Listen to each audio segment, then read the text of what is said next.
आज बात करते हैं एक 26 साल के लड़के की, जिसके सामने ऐसा लगता है कि यूट्यूब का एल्गोरिदम भी हार मान लेता है। ये कहानी है जिमी डोनाल्डसन की, जिन्हें हम और आप मिस्टर बीस्ट के नाम से जानते हैं। डिजिटल दुनिया का वो बेताज बादशाह जिसने खेल के सारे नियम ही बदल दिए हैं। चलिए सीधे सीधे नंबर्स की बात करते हैं, क्योंकि वो वाकई में चौंकाने वाले हैं।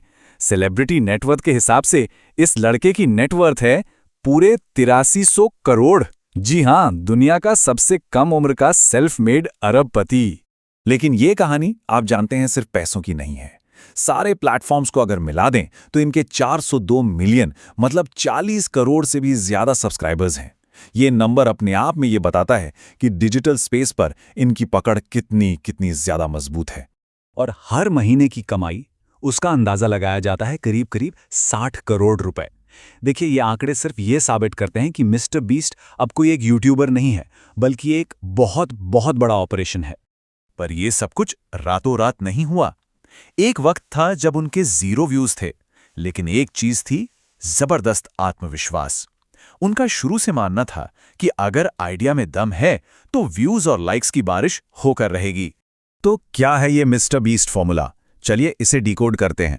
ये हैं उनकी सफलता के वो 5 सीक्रेट्स जिन्हें हम एक एक करके समझने वाले हैं।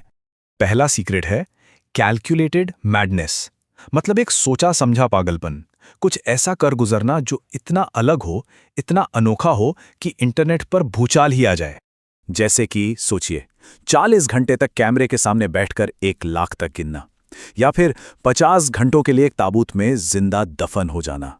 जब वो बाहर निकले तो उन्होंने कहा, मैंने अपने डर को वहीं मिट्टी में दफना दिया है।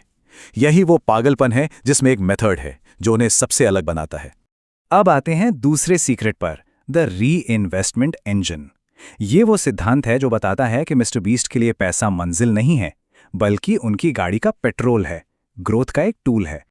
और ये स्लाइड उनके सबसे बड़े, सबसे जरूरी फाइनेंशियल रूल को दिखाती है। नियम बहुत सीधा है, जो भी कमाओ उसका 90 से 95% अगले वीडियो में वापस लगा दो। मतलब हर $1 वापस कंटेंट बनाने में जाता है। उन्होंने खुद एक बार ट्वीट किया था कि उनके पास पर्सनली बहुत कम पैसा होता है, क्योंकि वो सब कुछ री इन्वेस्ट कर देते हैं। हालत ये थी कि अपनी शादी के खर्चों के लिए भी उन्हें अपनी मां से पैसे उधार लेने पड़े थे।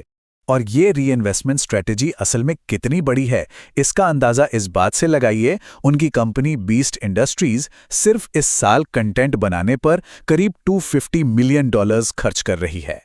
तीसरा सीक्रेट, और ये मेरा पर्सनल फेवरेट है, द काइंडनेस फ्लाईव्हील। इसे हम नेकी की मार्केटिंग भी कह सकते हैं। ये एक ऐसा कमाल का आइडिया है जहां परोपकार यानी फिलांथ्रोपी अपने आप में एक वायरल कंटेंट बन जाता है। फंडा बहुत सिंपल है, अपने प्लेटफॉर्म से कमाओ और उसी पैसे से दुनिया की असल में मदद करो। जैसे 1000 लोगों की आंखों की रोशनी लौटाना, केन्या में 100 कुएं बनवाना, या फिर समुद्र से 3 करोड़ पाउंड प्लास्टिक साफ करना।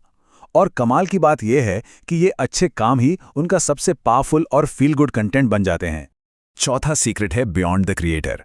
ये वो पॉइंट है जहां मिस्टर बीस्ट सिर्फ एक यूट्यूबर से आगे बढ़कर एक फुल फ्लेज्ड बिजनेसमैन बन जाते हैं। और ये टाइमलाइन उनकी पूरी कहानी को जबरदस्त तरीके से दिखाती है। एक क्रिएटर से शुरुआत करके आज वो $1.5 बिलियन की कंपनी बीस्ट इंडस्ट्रीज के सीईओ हैं। इसका सबसे बड़ा उदाहरण है उनका स्नैक ब्रांड फीस्टेबल्स। सिर्फ 2024 में इसने $250 मिलियन की सेल्स की।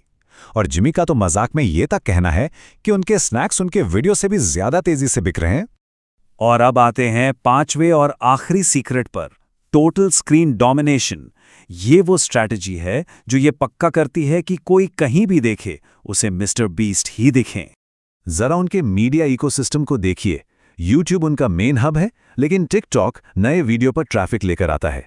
इंस्टाग्राम से ब्रांड कोलैबोरेशन होते हैं, और Amazon प्राइम जैसा प्लेटफॉर्म उन्हें मेन स्ट्रीम ऑडियंस तक पहुंचाता है। मतलब हर प्लेटफॉर्म दूसरे को सपोर्ट करता है, और ये सब मिलकर एक ऐसा लूप बनाते हैं कि उनकी दुनिया से बाहर निकलना मुश्किल हो जाता है। इस पूरी मल्टी प्लेटफॉर्म गेम का एक ही रूल है। देखिए, पुरानी कहावत थी, जो दिखता है वो बिकता है। नया रूल है, जो ज्यादा दिखता है वो ज्यादा बिकता है। तो पूरा का पूरा फॉर्मूला इस 3 स्टेप के फ्लाईव्हील पर आकर टिकता है। स्टेप 1, कंटेंट से पैसा कमाओ। स्टेप 2, उस पैसे से एक ब्रांड बनाओ। और स्टेप 3, उस ब्रांड की पावर का इस्तेमाल करके अपने अगले कंटेंट को और भी बड़ा बनाओ। बस यही लूप है जो बार बार चलता रहता है। तो आखिर में एक सवाल सोचना तो बनता है, क्या ये कैलकुलेटेड मैडनेस, मतलब कॉमर्स, कंटेंट और नेकी का ये अनोखा कॉम्बिनेशन ही डिजिटल दुनिया में एक एम्पायर खड़ा करने का नया ब्लूप्रिंट है?